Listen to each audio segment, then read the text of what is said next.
Hello students, आज हम बात करने वाले हैं BSc agriculture honours semester first में एक आपका कोर्स है फार्मिंग बेस्ड लाइवलीहुड सिस्टम्स। उसी से रिलेटेड आपका टॉपिक है different indicators to study livelihood systems. तो इसको लेकर आज हम लोग बात करने वाले हैं। तो सबसे पहले हम बात करेंगे मीनिंग ऑफ लाइवलीहुड इंडिकेटर्स, मतलब आजीविका संकेतक जो आपके होते हैं, लाइवलीहुड इंडिकेटर्स होते हैं, उनका मीनिंग क्या होता है, उनका अर्थ क्या होता है, उनका मतलब क्या होता है। तो livelihood indicators are measurable factors used to assess, analyze, and compare livelihood systems. How people make a living, their access to resources, and their well-being. तो जो आपके लाइवलीहुड इंडिकेटर्स हैं, जो आजीविका संकेतक हैं, तो कहीं ना कहीं ये आपके क्या हैं, मेजरेबल फैक्टर्स हैं, मापनीय कारक हैं। तो जिनका उपयोग आजीविका प्रणालियों का आकलन, जो आपके लाइवलीहुड इंडिकेटर्स होते हैं, उनके आकलन के लिए किया जाता है, विश्लेषण के लिए किया जाता है और उनकी तुलना करने के लिए किया जाता है। किसका उपयोग? लाइवलीहुड इंडिकेटर्स का उपयोग। जैसे कि लोग कैसे जीविकोपार्जन कर रहे हैं, कैसे वो लोग रह रहे हैं, कैसे जीविकोपार्जन करते हैं, संसाधनों तक उनकी पहुंच कैसे है, कैसे वो संसाधनों को, रिसोर्सेज को इस्तेमाल करते हैं, कैसे उनकी वहां तक पहुंच है और कैसे उनका कल्याण है। तो ये इन सब चीज़ों का जो एनालिसिस की जाती है वो आपका लाइवलीहुड इंडिकेटर्स के अंतर्गत की जाती है। तो लाइवलीहुड इंडिकेटर्स कैसे वर्क करते हैं? They help in understanding. तो लाइवलीहुड इंडिकेटर्स जो हैं वो क्या करते हैं? Help in understanding. तो वो कुछ समझने में हेल्प करते हैं। लाइवलीहुड इंडिकेटर्स वे निम्नलिखित को समझने में मदद करते हैं, हेल्प करते हैं। तो लाइवलीहुड इंडिकेटर्स क्या समझने में मदद करते हैं? तो the status and sustainability of people's livelihood. तो जो इंडिकेटर्स हैं लाइवलीहुड, वो लोगों की आजीविका की स्थिति और स्थिरता को समझने में बहुत ही ज़्यादा हेल्पफुल हैं, बहुत ही ज़्यादा मददगार हैं। The status and sustainability of people's livelihood, लोगों की आजीविका की स्थिति और स्थिरता को समझने में आपके लाइवलीहुड इंडिकेटर्स बहुत ही ज़्यादा हेल्पफुल हैं, बहुत ही ज़्यादा मददगार हैं। इसके बाद नेक्स्ट आपका क्या है? द इम्पैक्ट ऑफ पॉलिसीज और projects on rural and urban livelihoods. तो जो ग्रामीण और शहरी आपकी आजीविका है, ग्रामीण और शहरी आजीविका पर नीतियां जो हैं, आपकी जो पॉलिसीज़ हैं या परियोजनाएं, जो आपके प्रोजेक्ट्स हैं, उनका क्या प्रभाव पड़ता है। तो ये हम डिफरेंट लाइवलीहुड इंडिकेटर्स के थ्रू इसको समझने में बहुत ही ज़्यादा मदद मिलती है। इसके बाद आपका लास्ट आता है the changes over time in people's income, assets and living conditions. तो थ्रू लाइवलीहुड इंडिकेटर्स के थ्रू हम ये भी समझ सकते हैं कि जो लोगों की आय है, मतलब जो इनकम है, जो पीपल्स इनकम है, जो असेट्स हैं, जो आपकी संपत्तियां हैं, और जीवन स्थितियों में समय के साथ होने वाले परिवर्तन, मतलब असेट्स एंड लिविंग कंडीशंस। तो स्थिति के हिसाब से समय के साथ होने वाले जो परिवर्तन हैं, जो लोगों में परिवर्तन है, उसको भी समझने में आपका जो लाइवलीहुड इंडिकेटर्स हैं वो बहुत ही ज़्यादा हेल्पफुल हैं, बहुत ही ज़्यादा मददगार हैं। इसके बाद हम बात करते हैं कॉन्सेप्ट ऑफ लाइवलीहुड सिस्टम। तो जो लाइवलीहुड सिस्टम है उनकी अवधारणा क्या है, आजीविका प्रणाली की जो अवधारणा है वो आपकी क्या है? तो वो आपकी क्या है? A livelihood system refers to the combination of resources, skills and strategies people use to earn a living within a particular environment. तो अगर हम कॉन्सेप्ट ऑफ लाइवलीहुड सिस्टम की अगर हम बात करें, तो इसमें आपका क्या है, जो आजीविका प्रणाली है, जो आपका लाइवलीहुड सिस्टम है, उससे क्या तात्पर्य है? उससे तात्पर्य है कि संसाधनों, कौशल और रणनीतियों के संयोजन से है। आपका जो लाइवलीहुड सिस्टम है वो आपका तात्पर्य किससे? संसाधनों, कौशल और रणनीतियों के संयोजन से है, जिनका उपयोग लोग किसी विशेष वातावरण में जीविकोपार्जन के लिए करते हैं, पर्टिकुलर इन्वायरमेंट में जीविकोपार्जन के लिए करते हैं।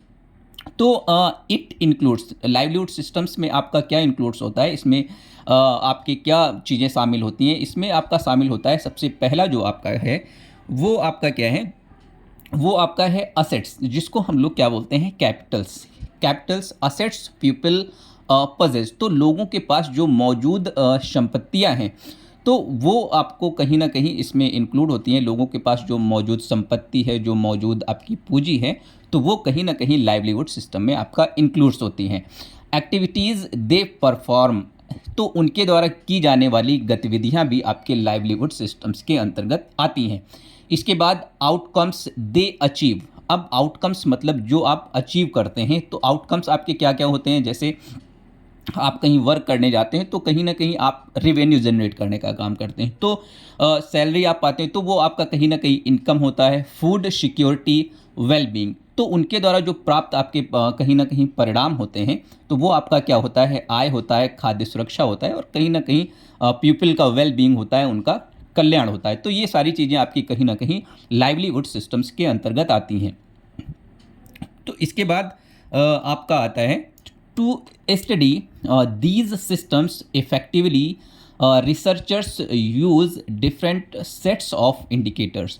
तो इन प्रणालियों का प्रभावी ढंग से अध्ययन करने के लिए जो आपके शोधार्थी होते हैं, जो आपके रिसर्चर्स होते हैं, जो आपके रिसर्च स्कॉलर्स होते हैं, तो इन प्रणालियों का प्रभावी ढंग से अध्ययन करने के लिए शोधकर्ता संकेतकों के विभिन्न सेटों का उपयोग, विभिन्न जो आपके सेट होते हैं उनका उपयोग करते हैं। तो ये जो सारी चीज़ें हैं ये कहीं न कहीं आपकी लाइवलीहुड सिस्टम्स के अंतर्गत आती हैं। लाइवलीहुड सिस्टम के अंतर्गत ये सारी चीज़ें शामिल होती हैं, ये सारी चीज़ें आपकी क्या होती हैं? इंक्लूड होती हैं। इसके बाद हम बात करते हैं जो आपका क्लासिफिकेशन ऑफ लाइवलीहुड इंडिकेटर्स है। तो क्लासिफिकेशन ऑफ लाइवलीहुड इंडिकेटर्स की अगर हम बात करते हैं, तो इसमें आपका क्या आता है? आजीविका संकेतकों का आपका वर्गीकरण है। तो इसमें आपका क्या है? Livelihood indicators are usually grouped into 5 major types based on the sustainable livelihood frameworks developed by DFID। DFID आपका क्या है? हाँ, development for international department for international development. तो डिपार्टमेंट फॉर इंटरनेशनल डेवलपमेंट जो कि आपका कहाँ पर है? यूके में है, यूके में है। इसके बाद अगर हम बात करें जो आपका DFID है, DFID द्वारा विकसित सतत आजीविका ढांचे के आधार पर आजीविका संकेतकों को आमतौर पर हम लोग 5 पार्ट्स में डिवाइड करते हैं, 5 टाइप्स में इसको हम लोग डिवाइड करने का काम करते हैं। तो these correspond to the 5 livelihood capitals. तो ये जो आपकी 5 आजीविका हैं, ये पूंजी के आपके कहीं ना कहीं अनुरूप होती हैं, ये आपके अनुरूप हैं। लाइवलीहुड कैपिटल्स, कैपिटल्स का मतलब असेट्स, तो ये कहीं ना कहीं जो 5 क्लासिफिकेशन दिया गया है तो ये आपका आजीविका के आपके अनुरूप हैं। तो ये DFID जो अभी आपको बताया गया, ये जो क्लासिफिकेशन दिया गया DFID के द्वारा दिया गया, डिपार्टमेंट फॉर इंटरनेशनल डेवलपमेंट, अंतर्राष्ट्रीय विकास विभाग भी इसको हम लोग बोलते हैं। इसके बाद अगर हम क्लासिफिकेशन की बात करते हैं तो इसको टेबलाइज किया गया है, यहाँ पर आप लोग देख सकते हैं। तो टाइप ऑफ कैपिटल की अगर हम लोग यहाँ पे बात करते हैं तो आपका कौन सा कैपिटल है, ये 5 टाइप्स में इसको क्लासीफाई किया गया है।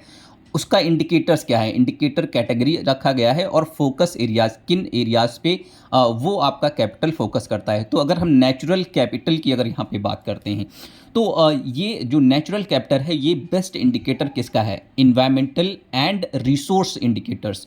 तो जो आपका इन्वायरमेंट है, जो आपका इन्वायरमेंट है, इन्वायरमेंट एंड रिसोर्स इंडिकेटर्स, ये बेस्ट है आपका नेचुरल कैपिटल के लिए। और जो ये आपका नेचुरल कैपिटल फोकस एरियाज़ जो हैं सबसे ज़्यादा वो फोकस करता है आपका लैंड पे, वाटर पे, फॉरेस्ट पे, और जो आपकी बायोडाइवर्सिटी है, जो आपका जैव विविधता है, उस पे फोकस करने का काम कौन करता है? नेचुरल कैपिटल करता है।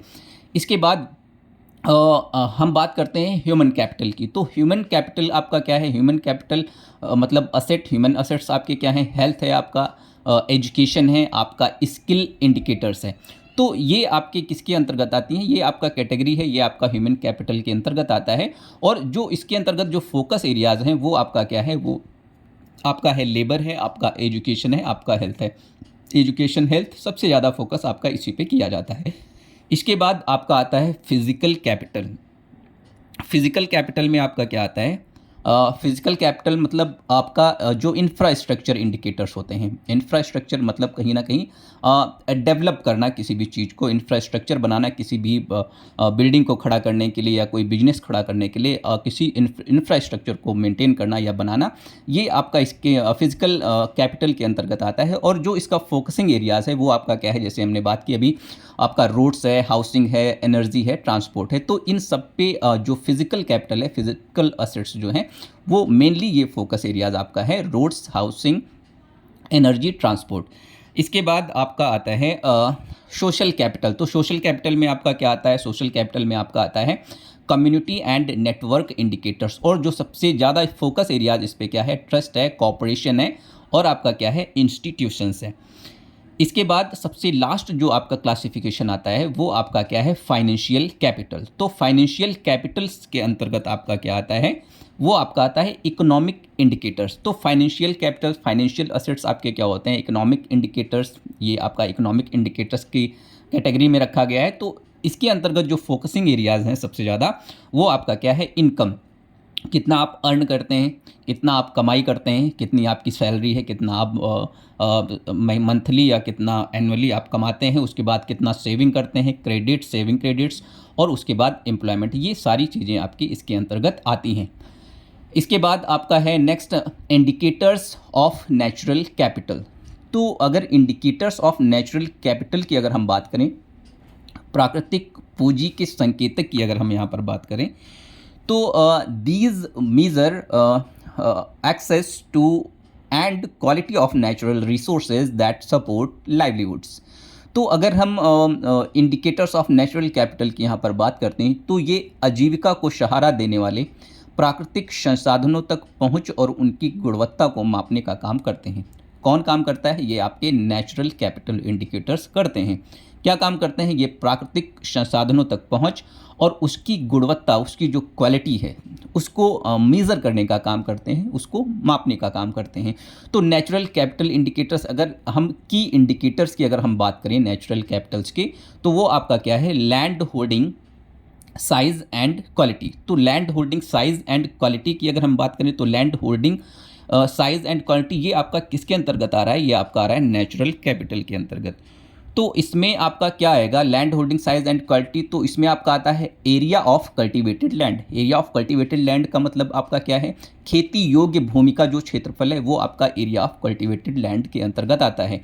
तो ये आपका इंडिकेटर नेचुरल कैपिटल के अंतर्गत आता है।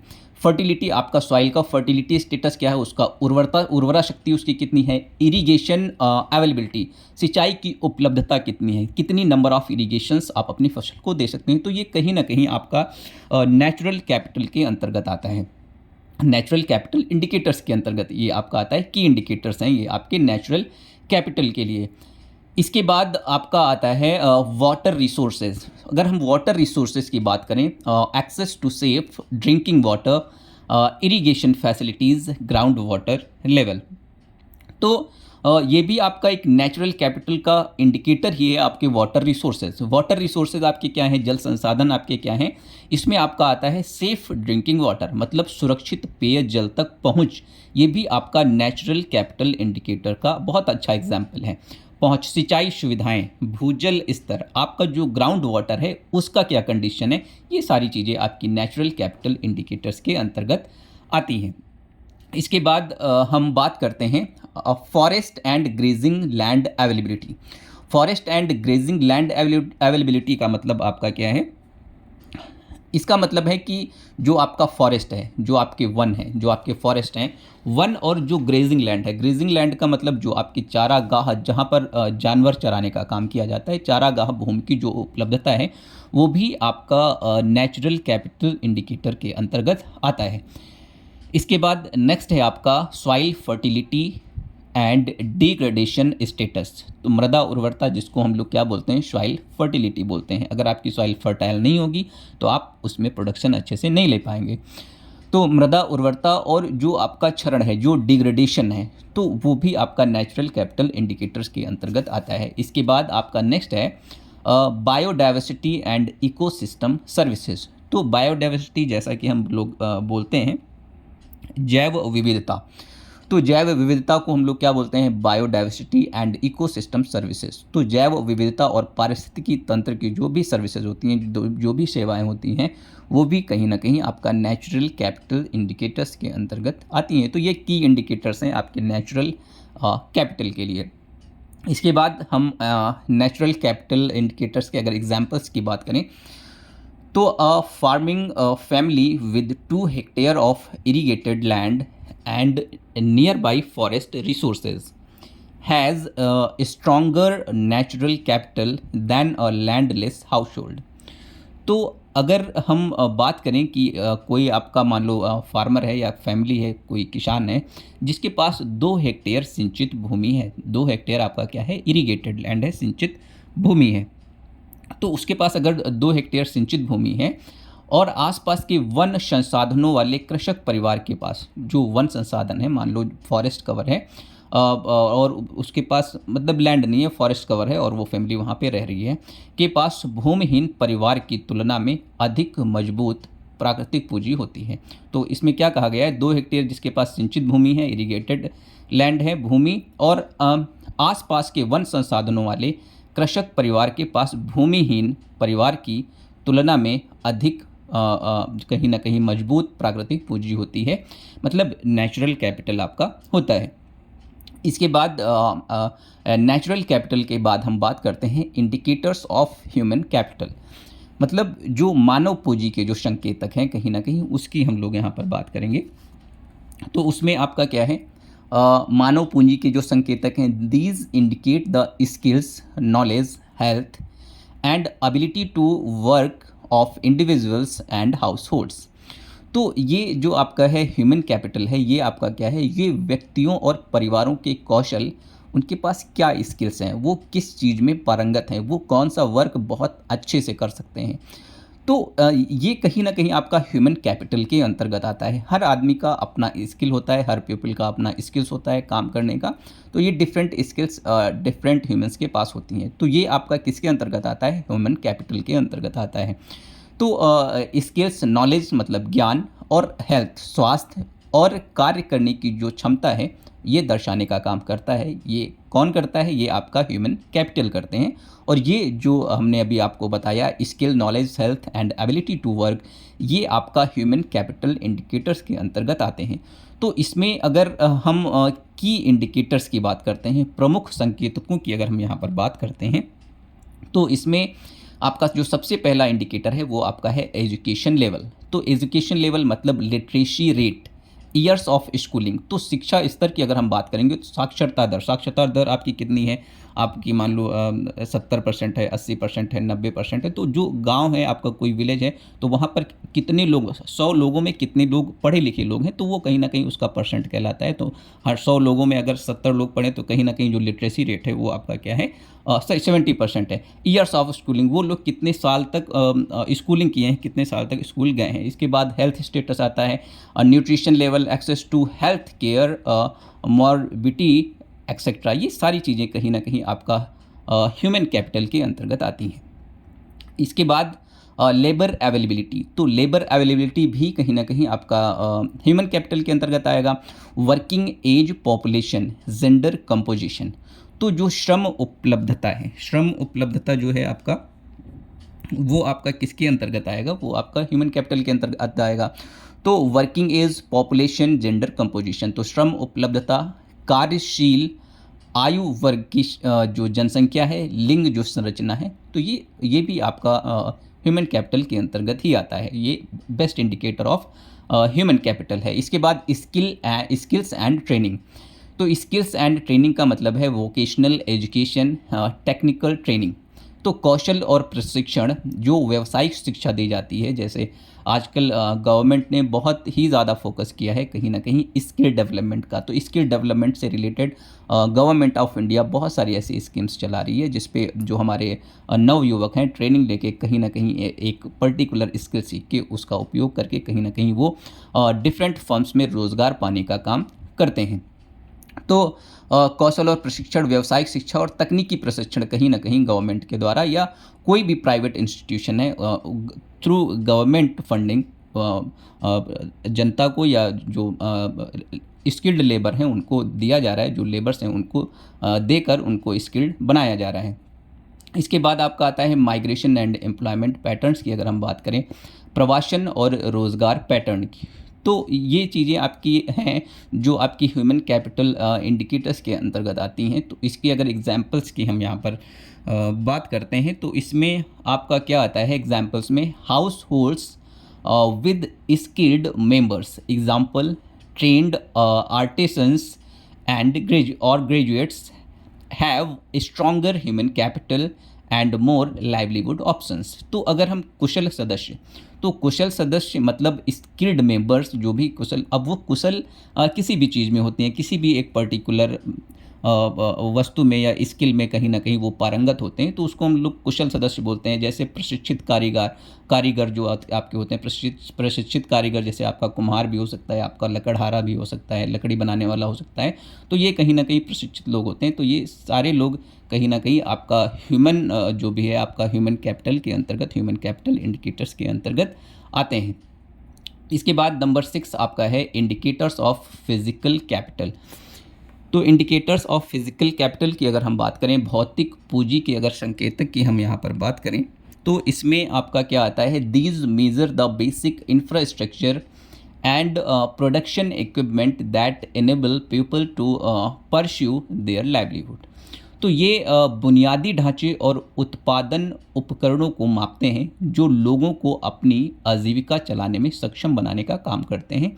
तो भौतिक पूंजी के संकेतक के अंतर्गत ये चीज़ें आती हैं। तो इसके अगर हम फिजिकल कैपिटल के अगर इंडिकेटर्स की बात करें, तो इसके जो बेस्ट इंडिकेटर हैं वो आपका क्या है, हाउसिंग क्वालिटी। तो हाउसिंग क्वालिटी में आपका क्या है, type of house, electricity, sanitation. तो आवास की जो गुणवत्ता है, वो आवास की गुणवत्ता आप कैसे इंडिकेट कर सकते हैं, कैसे बता सकते हैं कि ये आवास आपका अच्छा है। तो उसके कुछ बेस्ट इंडिकेटर्स होते हैं आपके आवास के, जैसे आपका घर का प्रकार, आपका घर किस प्रकार का है, ये आपका बेस्ट इंडिकेटर है आपका फिजिकल कैपिटल के लिए। फिर बिजली, वहाँ पर आपका लाइट की अवेलेबिलिटी है कि नहीं है, फिर कहीं ना कहीं सैनिटेशन की व्यवस्था है कि नहीं है। तो इन सब चीज़ों को आप इंडिकेट करके कहीं ना कहीं आप फिजिकल कैपिटल को आप इंडिकेट करने का काम करते हैं। इसके बाद आपका आता है ट्रांसपोर्ट एंड कम्युनिकेशन। तो आपका ट्रांसपोर्ट एंड कम्युनिकेशन में आपका क्या आता है, ट्रांसपोर्ट एंड कम्युनिकेशन, इसमें आपका आता है road connectivity, mobile, internet access. तो ट्रांसपोर्ट एंड कम्युनिकेशन में आपका आता है रोड कनेक्टिविटी, मतलब परिवहन और संचार में आपका सड़क संपर्क आता है, जिसको हम लोग रोड कनेक्टिविटी बोलते हैं। जो कि आप प्रेजेंट गवर्नमेंट में आप देख रहे हैं कि जो रोड का जो कनेक्टिविटी है वो बहुत ही ज़्यादा तेज़ी से बढ़ा है। तो देखा जाए तो लास्ट ईयर की अगर डेटा की बात करें तो चाइना से हमारा जो रोड का जो इंफ्रास्ट्रक्चर है वो काफ़ी आगे निकल गया है। तो सड़क संपर्क, फिर मोबाइल और इंटरनेट की जो आपकी पहुंच है, तो ये मोबाइल और इंटरनेट की जो पहुंच है ये भी आपका जो फिज़िकल कैपिटल है, तो फिज़िकल कैपिटल को इंडिकेट करने के लिए ये आपका बहुत ही ज़्यादा इम्पॉर्टेंट आपके एग्जांपल्स हैं।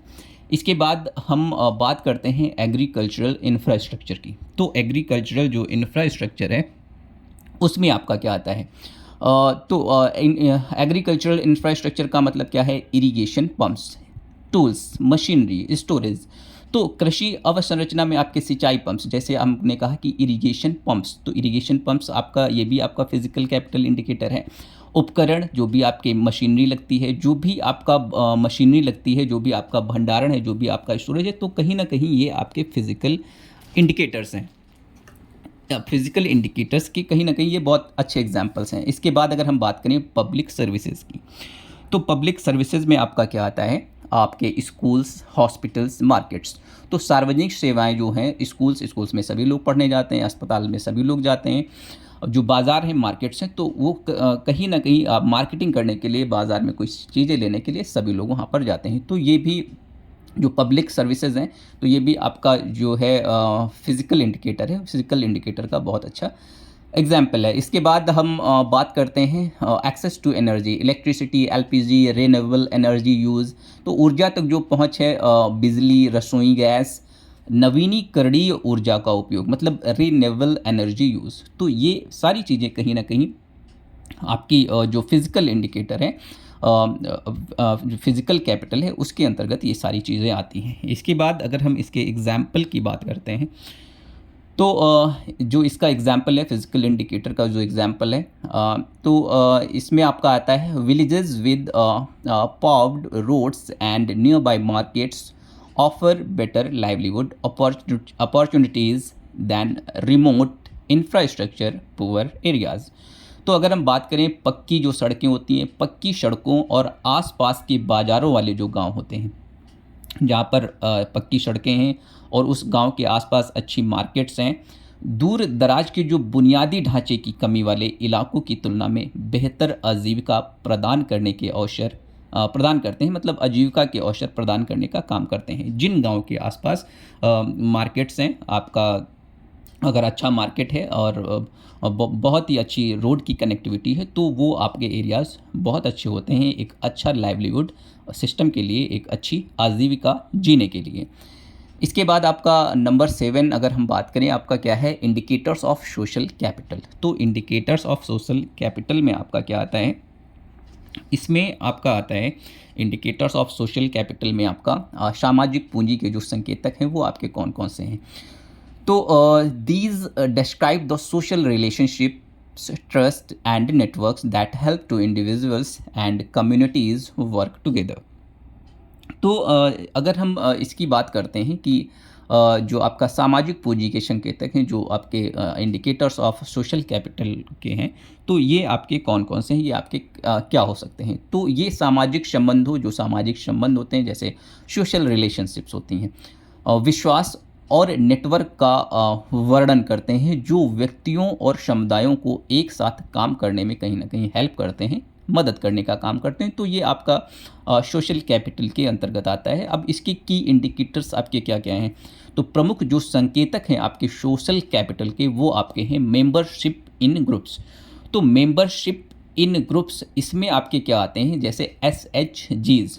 तो मेंबरशिप इन ग्रुप्स मतलब समूह में जो सदस्यता है, इसके अंतर्गत आपके SHGs आते हैं। तो SHGs का मतलब क्या होता है, सेल्फ हेल्प ग्रुप्स होता है, मतलब स्वयं सहायता समूह।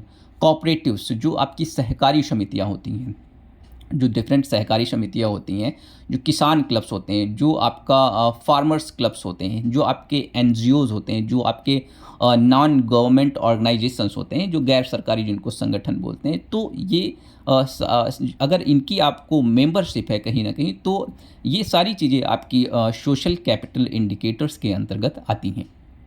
तो सोशल कैपिटल इंडिकेटर्स के अंतर्गत आपका क्या क्या आता है, आपका आता है self help groups, cooperatives, farmers clubs और NGOs। ये सारी चीज़ें आपकी सोशल कैपिटल इंडिकेटर्स के अंतर्गत आती हैं।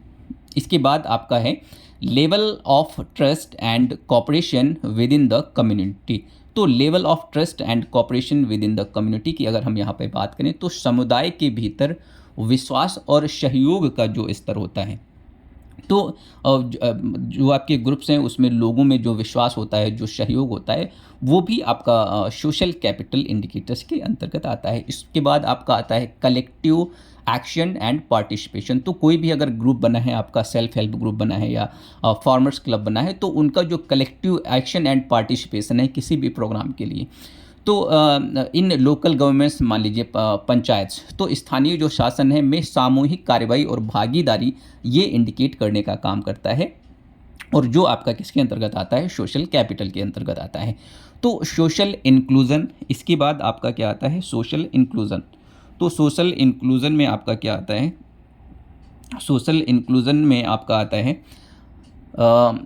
Equity among caste, gender and ethnic groups. तो सामाजिक जो समावेशन है, जैसे जाति, लिंग और जातीय समूहों के बीच जो समानता है, तो ये जो सोशल इंक्लूजन जिसको हम लोग बोलते हैं, जाति, लिंग और जातीय जो आपके समूह होते हैं उनके बीच जो समानता है, जो समानता का अधिकार है, इक्वलिटी का अधिकार है, तो ये सारी चीज़ें आपका बेस्ट इंडिकेटर है आपका सोशल कैपिटल का, सोशल असेट्स का। इसके बाद हम बात करते हैं सपोर्ट नेटवर्क की। तो सपोर्ट नेटवर्क का मतलब क्या है, kinship, neighbourly help, social safety nets. तो कहीं ना कहीं सहायता नेटवर्क जो है, जैसे आप किनशिप का मतलब रिश्तेदारी, पड़ोसियों की मदद करना, सामाजिक सुरक्षा का जाल बुनना। तो ये सारी चीज़ें अगर किसी के द्वारा की जाती हैं तो वो भी आपका सोशल कैपिटल के अंतर्गत आता है, और ये जो चीज़ें हैं ये आपका बेस्ट इंडिकेटर हैं आपका सोशल कैपिटल के लिए, जैसे रिश्तेदारी, पड़ोसियों की मदद। तो ये कहीं न कहीं आप कोऑपरेट कर रहे हैं, लोगों को हेल्प कर रहे हैं, मदद कर रहे हैं, तो ये आपका सोशल कैपिटल के अंतर्गत, सोशल एसेट के अंतर्गत, सोशल इंडिकेटर के अंतर्गत ये सारी चीज़ें आपकी आती हैं, जो कहीं न कहीं एक जो लाइवलीहुड होता है, तो जो लाइवलीहुड है हमारा, जो रूरल लाइवलीहुड है या अर्बन लाइवलीहुड है, उसको इम्प्रूव करने के लिए बहुत ही ज़्यादा ज़रूरी है, बहुत ही मददगार है। इसके बाद अगर हम एग्ज़ाम्पल की बात करें, सोशल कैपिटल के एग्ज़ाम्पल्स की बात करते हैं हम यहाँ पर, तो इसमें आपका क्या आता है? इसमें आपका है a self help group that provides micro credit to its members enhance social as well as financial capital. तो एक जो स्वयं सहायता समूह है जो अपने सदस्यों को सूक्ष्म ऋण प्रदान करने का काम करता है, मतलब जो माइक्रो क्रेडिट जिसको हम लोग बोलते हैं, माइक्रो क्रेडिट मतलब सूक्ष्म ऋण देने का काम करता है, सामाजिक और वित्तीय पूंजी दोनों को बढ़ाता है। तो कहीं न कहीं अगर जो हमारे पीपल हैं, जो हमारे ग्रुप्स हैं, किसी ग्रुप से कोई अगर ऐड है, उसको अगर कहीं न कहीं से सहायता मिल जाती है, तो वो कोई रोज़गार करके या कोई शॉप खोल के या कोई भी काम करके कहीं न कहीं अपना जो लाइवलीहुड स्तर है, जो आजीविका है, जो अपना जीवन यापन है, तो वो अपना विलेज लेवल पे या अर्बन लेवल पे बहुत ही अच्छी तरीके से करने का काम करता है। इसके बाद इंडिकेटर्स ऑफ फाइनेंशियल कैपिटल, तो वित्तीय पूंजी के जो आपके संकेतक हैं, तो वित्तीय पूंजी के जो संकेतक हैं वो आपके कौन-कौन से हैं? तो these measure economic strength, income source and financial security. तो जो आपका फाइनेंशियल कैपिटल है वो आपको क्या करता है? ये आर्थिक मजबूती देने का काम करता है। फाइनेंशियल कैपिटल क्या करता है? आपको आर्थिक मजबूती देने का काम करता है। आय के स्रोतों और वित्तीय सुरक्षा को मापने का भी काम आपका फाइनेंशियल कैपिटल के अंतर्गत किया जाता है, वित्तीय पूंजी के संकेतक के अंतर्गत किया जाता है। इसके अगर हम बेस्ट इंडिकेटर्स की बात करें, प्रमुख कहीं न कहीं इंडिकेटर्स की बात करें, प्रमुख संकेतक की अगर हम बात करें, तो इसमें जो सबसे पहला है house hold income and expenditure. तो फाइनेंशियल कैपिटल में आपकी घरेलू आय, आप कितना अर्न करते हैं और कितना आप व्यय करते हैं, ये आपका बेस्ट इंडिकेटर है आपका फाइनेंशियल कैपिटल का। तो फाइनेंशियल कैपिटल के अंतर्गत और भी चीज़ें आती हैं, जैसे आप कहा गया house hold income and expenditure, मतलब आपकी आय क्या है और आप कितना व्यय करते हैं। इसके बाद आपका आता है सेविंग्स एंड इन्वेस्टमेंट्स। तो जो आप अर्न करते हैं उसमें आप कितना सेविंग करते हैं और कितना आप इन्वेस्टमेंट करते हैं, तो ये आपका कहीं ना कहीं फाइनेंशियल कैपिटल के अंतर्गत आता है। इसके बाद आपका है access to credit and banking services. तो access to credit and banking services की अगर हम यहाँ पर बात करते हैं, मतलब ऋण और बैंकिंग सेवाओं तक जो आपकी पहुँच है, तो access to credit and banking services, ऋण और बैंकिंग सेवाओं तक जो आपकी पहुँच है वो भी आपका इंडिकेटर है आपका फाइनेंशियल कैपिटल का। इसके बाद डाइवर्सिटी ऑफ इनकम सोर्सेज। तो डाइवर्सिटी ऑफ इनकम सोर्सेज मतलब जो आय के स्रोतों में जो विविधता है, आय के स्रोतों में अगर विविधता है कहीं ना कहीं, जैसे अब आय के स्रोतों में विविधता आप कैसे कर सकते हैं, इनकम आप डिफरेंट सोर्सेज से कैसे जनरेट कर सकते हैं, तो डिफरेंट सोर्सेज आपके क्या हो सकते हैं, जैसे आपका एग्रीकल्चर है, आपका वेजेस मतलब जो आप मजदूरी करते हैं, रेमिटेंस जो प्रेषण है इत्यादि, ये आपका सारी की सारी चीज़ें जो हैं आपका फाइनेंशियल कैपिटल इंडिकेटर्स के अंतर्गत आती हैं। इसके बाद आपका है डेप्ट लेवल एंड रीपेमेंट कैपेसिटी। तो जो आपका डेप्ट मतलब जो आपका ऋण का स्तर है, ऋण किस स्तर तक आप ले सकते हैं, किस स्तर तक आप लेने का काम करते हैं, और उसका पुनर्भुगतान जो करने की आपकी जो क्षमता है वो भी आपका फाइनेंशियल कैपिटल के अंतर्गत, फाइनेंशियल असेट्स के अंतर्गत या आपका बेस्ट फाइनेंशियल कैपिटल इंडिकेटर्स के अंतर्गत ये चीज़ें आपकी आती हैं। तो इसमें आपका क्या होता है, अगर एग्जाम्पल की हम फाइनेंशियल कैपिटल के इंडिकेटर्स की अगर एग्जाम्पल की हम अगर बात करते हैं, तो आप family with multiple income sources. तो कोई भी अगर फैमिली है उसके पास अगर मल्टीपल इनकम सोर्सेज हैं, तो वो आपके इनकम सोर्सेज क्या हैं, जैसे आपका फार्मिंग है, आपका डेयरी है, फार्मिंग कर रहे हो आप, डेयरी भी कर रहे हो और शॉप भी कर रहे हो, and access to a bank loan has strong financial capital. तो एक परिवार जिसके पास आय के कई स्रोत हैं, डिफरेंट सोर्सेज हैं, अब डिफरेंट सोर्सेज में किसी फैमिली के पास मान लीजिए वो खेती भी करता है, डेयरी भी करता है, और कहीं न कहीं वो आप एक शॉप भी उसने करके रखी है, एक दुकान भी करके रखी है, और बैंक ऋण ले लेता है। तो जो अगर उसने बैंक ऋण लिया है, तो उसके पास अगर देखें तो ईयर अराउंड इनकम उसके पास अवेलेबल है, और ईयर अराउंड इनकम अगर उसके पास अवेलेबल है, तो उसके पास कहीं न कहीं जो फाइनेंशियल कैपिटल की क्षमता है वो बहुत अच्छी है। तो वो जो ऋण उसने लिया है बैंक से, तो वो ऋण वो टाइमली चुकाने का काम करता है। तो ये सारी चीज़ें आपका जो फाइनेंशियल कैपिटल है, फाइनेंशियल कैपिटल इंडिकेटर्स के अंतर्गत ही आती हैं। इसके बाद हम बात करते हैं लाइवलीहुड आउटकम इंडिकेटर्स। तो आजीविका परिणाम संकेतक जो आपके हैं, लाइवलीहुड आउटकम इंडिकेटर्स आपके कौन कौन से हो सकते हैं? तो दीज शोज द रिजल्ट और impact of livelihood strategies and capital endowments. तो ये आजीविका रणनीतियों और पूंजीगत निधियों के परिणाम या प्रभाव दर्शाने का काम करते हैं, जो भी आपके आउटकम इंडिकेटर्स होते हैं, लाइवलीहुड आउटकम इंडिकेटर्स होते हैं। अगर इसके हम एग्जांपल्स की बात करें, लाइवलीहुड आउटकम इंडिकेटर्स के एग्जांपल्स की बात करें, तो उदाहरण की अगर हम बात करें तो सबसे पहला जो इसमें है, इनकम स्टेबिलिटी एंड लेवल। तो आय स्थिरता, और जो आय स्थिरता और जो इसका स्तर है वो बहुत ही ज़्यादा इम्पॉर्टेंट है, और ये आपका लाइवलीहुड आउटकम इंडिकेटर्स के अंतर्गत आता है। अगर आपकी इनकम स्थिर है, अगर आप स्थिर इनकम करते हैं, तो कहीं ना कहीं कोई भी आप अगर माइक्रो क्रेडिट लेते हैं या सूक्ष्म ऋण लेते हैं या कोई भी ऋण लेते हैं, तो उसको टाइमली आप रीपेमेंट करने का काम कर सकते हैं। तो इसके बाद आपका लाइवलीहुड आउटकम इंडिकेटर्स में आपका क्या आता है, food security and nutrition status. तो खाद्य सुरक्षा और पोषण। अगर हम बात करें आउटकम इंडिकेटर्स की, तो जो आपका आउटकम है अगर वो टाइमली है, आपका यूनिफॉर्मली ईयर अराउंड आपका आ रहा है, तो कहीं ना कहीं आप फूड जो आपका खाद्य सुरक्षा है, आपको फूड सिक्योरिटी मिलती है, और जो आपका न्यूट्रिशन स्टेटस है, आपका आपकी फैमिली का जो न्यूट्रिशन स्टेटस है, तो वो भी कहीं ना कहीं कंप्लीट होता है, और अपनी फैमिली को और आप खुद को अच्छा न्यूट्रिशन दे सकते हैं। इसके बाद एम्प्लॉयमेंट रेट एंड ड्यूरेशन। तो रोजगार दर और जो उसकी अवधि है वो भी आपका लाइवलीहुड आउटकम इंडिकेटर्स के अंतर्गत आता है। आजीविका परिणाम संकेतक के अंतर्गत आता है। तो रोजगार दर और जो भी उसकी अवधि है, कितने टाइम पीरियड तक आप उसको करते हैं। इसके बाद standard of living, asset ownership. तो स्टैंडर्ड ऑफ लिविंग का मतलब है असेट ओनरशिप, हाउसिंग, एजुकेशन। तो जीवन स्तर, संपत्ति, स्वामित्व, आवास, शिक्षा। तो ये भी आपका जो इंडिकेटर है उसके अंतर्गत आता है। इसके बाद resilience to shocks, ability to recover from droughts, illness और प्राइस चेंजेस।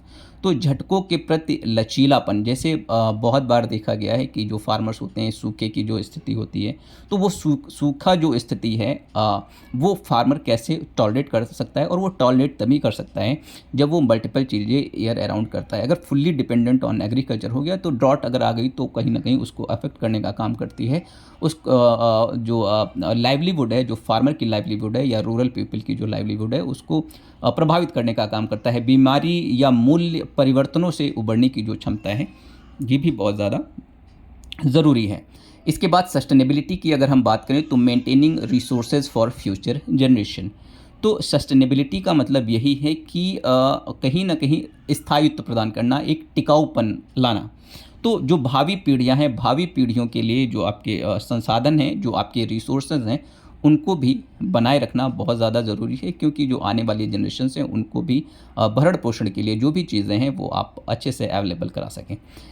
इसके बाद आपका आता है इंस्टीट्यूशनल एंड पॉलिसी इंडिकेटर्स। तो इंस्टीट्यूशनल एंड पॉलिसी इंडिकेटर्स की अगर हम बात करते हैं यहाँ पर, तो इसमें आपका क्या आता है, इंस्टीट्यूशनल एंड पॉलिसी इंडिकेटर्स मतलब संस्थागत और नीतिगत संकेतक के अंतर्गत क्या आता है। These reflect how governance and institutional arrangements influence livelihood systems. तो ये दर्शाते हैं कि जो शासन और जो संस्थागत व्यवस्थाएं हैं, आजीविका प्रणाली को कैसे प्रभावित करने का काम करती हैं। तो इंस्टीट्यूशनल एंड पॉलिसी इंडिकेटर्स जो है, इंस्टीट्यूशनल और पॉलिसी इंडिकेटर्स, तो ये क्या करते हैं, इसके अगर की इंडिकेटर्स की हम बात करें, तो एक्सेस टू गवर्नमेंट स्कीम्स।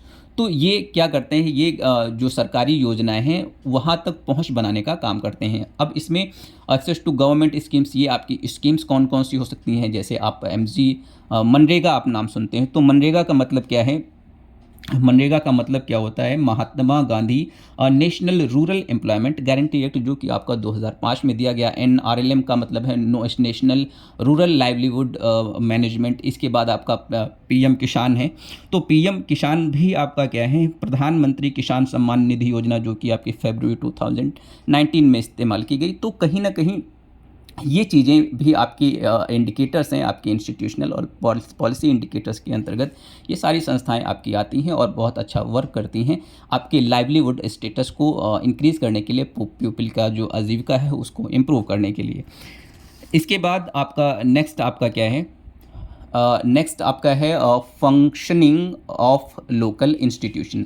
तो जो लोकल इंस्टीट्यूशंस हैं, फंक्शन करते हैं, वर्क करते हैं, जैसे आपकी पंचायत हैं, आपकी कोऑपरेटिव्स हैं, आपके एनजीओज़ हैं, नॉन गवर्नमेंट ऑर्गेनाइजेशंस हैं। तो कुछ स्थानीय संस्थाएं भी हैं जो रूरल लाइवलीहुड है उसको इम्प्रूव करने के लिए बहुत ज़्यादा हेल्प करती हैं। तो ये आपका इंस्टीट्यूशनल एंड पॉलिसी इंडिकेटर्स के अंतर्गत ये भी आपका आता है। पंचायत, कोऑपरेटिव्स, एनजीओज़, पंचायतें, सहकारी समितियां और गैर सहकारी जो संगठन होते हैं, ये भी काम करते हैं रूरल पीपल का जो आजीविका है उसको इम्प्रूव करने के लिए।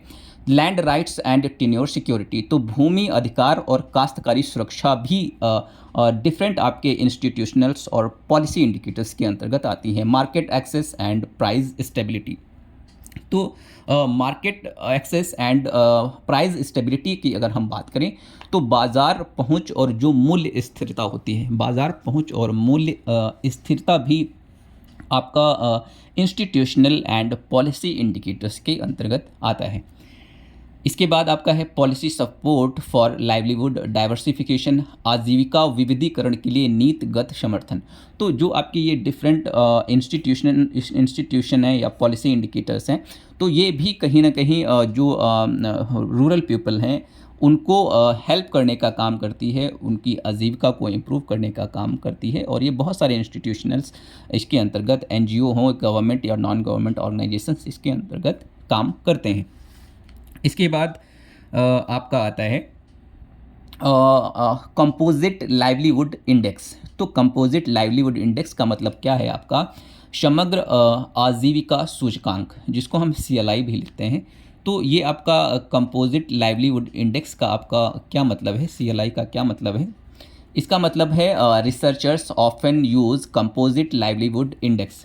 तो composite livelihood index to measure and compare livelihood status among households और रीजन्स। तो जो शोधकर्ता होते हैं अक्सर जो फैमिलीज़ होती हैं, जो घर होते हैं, घरों या क्षेत्रों के बीच आजीविका की स्थिति को मापने और तुलना करने के लिए समग्र आजीविका सूचकांक का उपयोग करते हैं, मतलब कंपोजिट लाइवलीहुड इंडेक्स।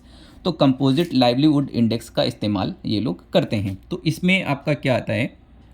इसमें आपका आता है it combines indicators from all 5 capitals into a single numerical score using statistical methods।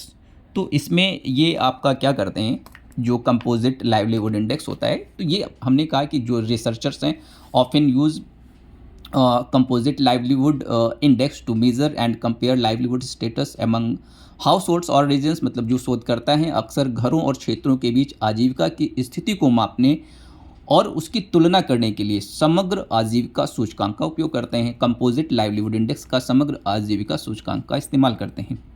तो इसमें आपका क्या आता है? It combines.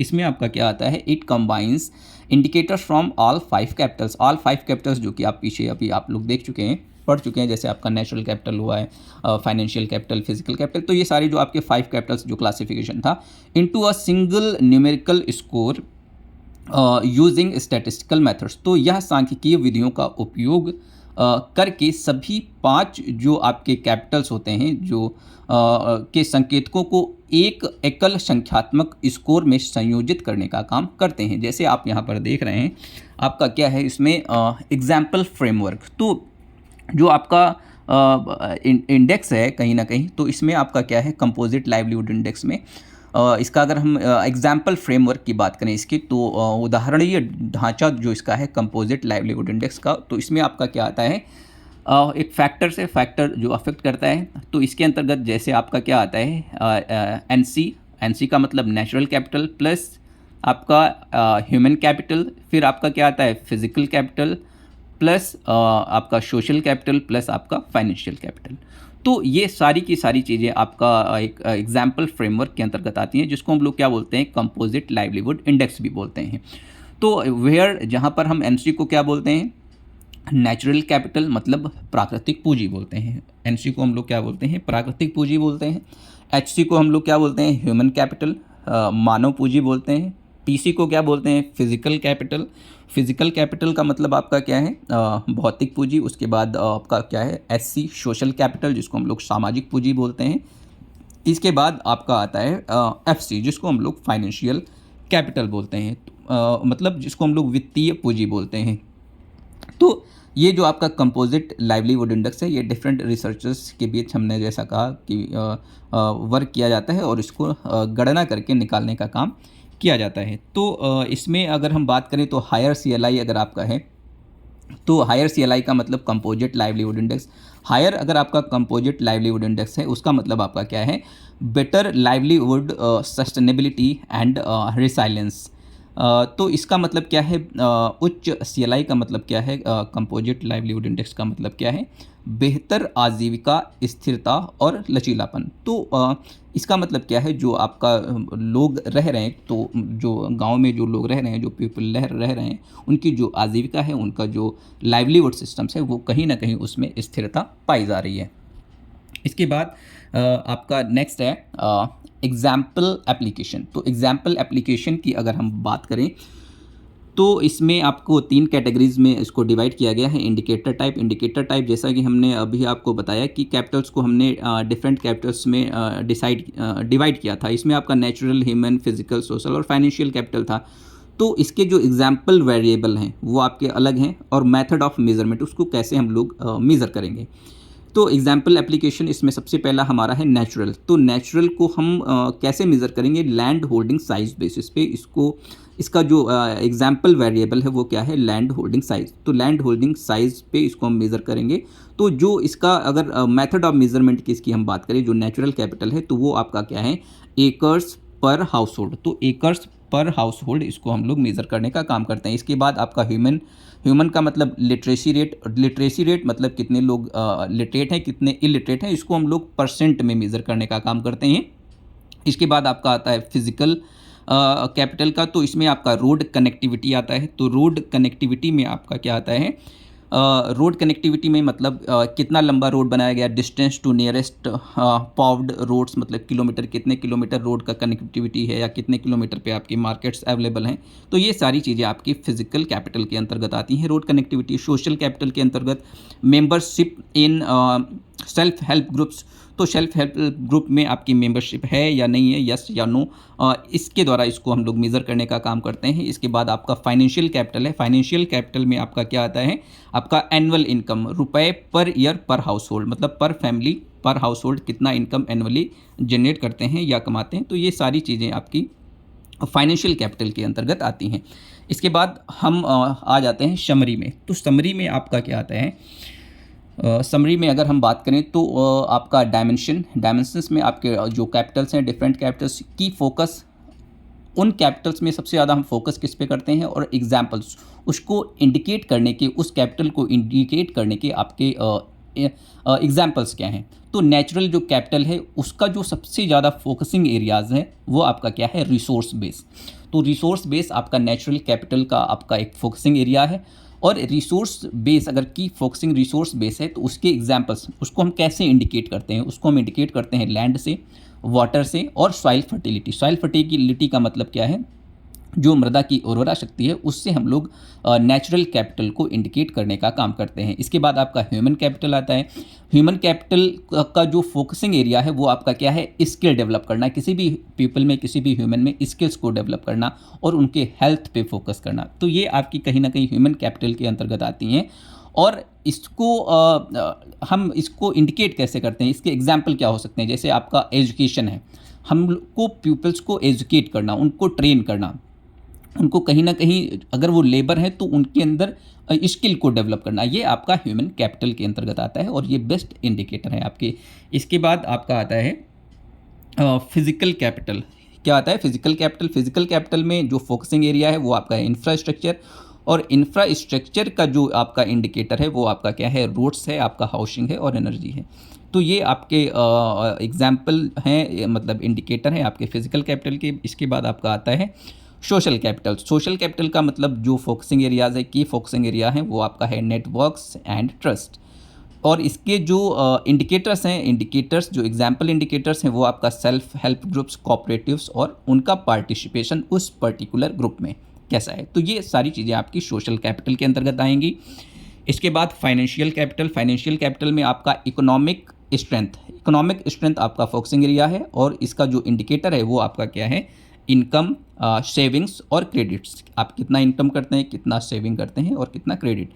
तो इसके बाद अगर हम आउटकम इंडिकेटर्स की बात करें तो रिजल्ट्स अचीव्ड होते हैं, मतलब आउटकम इंडिकेटर्स की अगर हम बात करें तो इसमें फूड सिक्योरिटी, इनकम, ये सारी चीज़ें आपकी आउटकम इंडिकेटर्स के अंतर्गत आती हैं। इसके बाद हम कंक्लूज़न पे आते हैं। इसका कंक्लूज़न क्या है आपका? तो स्टडी तो इंडिकेटर्स, अभी तक आपने जो पूरा लेक्चर आपने सुना तो उसमें कहीं ना कहीं हम इंडिकेटर्स पे ही फोकस कर रहे थे। तो इंडिकेटर्स जो है उसका कंक्लूज़न क्या है? To study livelihood systems comprehensively it is essential to. अगर आजीविका प्रणालियों का व्यापक अध्ययन करने के लिए यह आवश्यक है। क्या आवश्यक है? आपका use a multi dimensional approach. तो कहीं ना कहीं हमको मल्टी डायमेंशनल अप्रोच यूज़ करने की ज़रूरत है, मतलब बहुआयामी दृष्टिकोण का उपयोग करना चाहिए। हमको केवल एक ही चीज़ पे कहीं ना कहीं डिपेंड नहीं रहना चाहिए। जैसे हम लाइवलीहुड पे मोस्ट ऑफ डिपेंड हो जाते हैं, जो हमारे इंडिया में फार्मर्स हैं वो डिपेंड हो जाते हैं एग्रीकल्चर पे। तो एग्रीकल्चर अगर हम देखें तो कहीं ना कहीं ये fully dependent on climatic conditions, और क्लाइमेटिक कंडीशंस कभी भी चेंज हो सकती हैं। आप लास्ट ईयर्स देख रहे हैं या कुछ पहले देख रहे हैं कि जब आप कोई भी क्रॉप हार्वेस्ट करने वाले होते हैं तभी आपका बारिश होती है, ओले गिरते हैं, तो कहीं ना कहीं आपकी क्रॉप्स क्या होती हैं? नष्ट हो जाती हैं। तो हमको एग्रीकल्चर पे ही डिपेंडेंट ना होकर कहीं ना कहीं हमको डिफरेंट अप्रोचेस लेके चलना चाहिए, मल्टी डायमेंशनल होना चाहिए। हमको खेती के साथ साथ हमको आईएफएस का प्रयोग करना चाहिए, इंटीग्रेटेड फार्मिंग सिस्टम का प्रयोग करना चाहिए। उसके अंतर्गत हमको पशुपालन भी करना चाहिए, बकरी पालन भी करना चाहिए। हम अब ऑन फार्म से हटके हम लोग कहीं ना कहीं बाहर जाके शॉप भी लगा सकते हैं। तो अपनी आजीविका चलाने के लिए हमको ये सारी चीज़ें, मतलब मल्टी डायमेंशनल अप्रोच हमको दिमाग में लेकर चलना चाहिए। Measure both quantitative income, quantitative का मतलब इनकम असेट्स एंड क्वालिटेटिव का मतलब ट्रस्ट पार्टिसिपेशन इंडिकेटर्स एंड, मतलब मात्रात्मक में आपका क्या है? आय और संपत्ति, इनकम, और आपका क्या है? असेट्स। और गुणात्मक में आपका क्या है? गुणात्मक में आपका आता है विश्वास और भागीदारी। ये चीज़ें आती हैं। दोनों संकेतकों को आपका कहीं ना कहीं इंडिकेट करने की, इंक्लूजन करने की बात आनी चाहिए। Evaluate sustainability and equity aspects, तो स्थिरता और क्षमता पहलुओं का भी मूल्यांकन आपको करना चाहिए। Such analysis helps in designing better development policies and poverty reduction strategies. तो इस तरह के विश्लेषण से कहीं ना कहीं अगर हम अच्छे से विश्लेषण करते हैं, एनालाइज करते हैं, एनालिसिस करते हैं, तो अच्छे विश्लेषण से बेहतर विकास नीतियाँ, कहीं ना कहीं बेटर डेवलपमेंट पॉलिसीज़ और गरीबी जो उन्मूलन है, जो पॉवर्टी रिडक्शन है, उसके लिए कहीं ना कहीं अच्छी रणनीति हम लोग तैयार कर सकते हैं। और ये जो आपके डिफरेंट इंडिकेटर्स हैं, ये अच्छी पॉलिसीज़ और अच्छी रणनीतियों को तैयार करने में जो भी गवर्नमेंट है या जो भी आपके इंस्टीट्यूशन है, बहुत ज़्यादा हेल्पफुल हैं और मदद करते हैं। Thank you so much. Keep watching and like, share, comment and subscribe to my YouTube channel. Thank you so much.